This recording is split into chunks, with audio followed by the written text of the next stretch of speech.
یہ قربانی کا وقت آیا تو رسول پاک صلی اللہ علیہ وسلم نے فرمایا، حضرت ابن عباس حضور کے چچا زاد ہیں، وہ کہتے ہیں نبی پاک علیہ السلام نے فرمایا فاطمہ اپنی قربانی کے قریب آ جاؤ اور گواہ بن جاؤ۔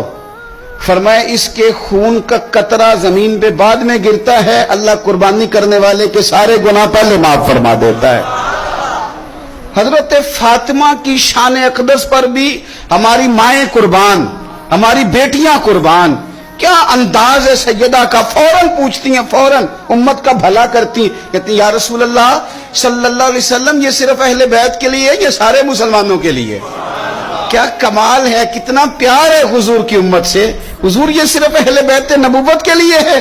نبی پاک نے فرمایا نہیں فاطمہ یہ ساری امت کے لیے فضیلت ہے کہ قربانی کرنے والے کے جانور کا خون کا قطرہ بعد میں زمین پہ گرتا ہے، اللہ سارے گناہوں کو پہلے معاف کر دیتا ہے۔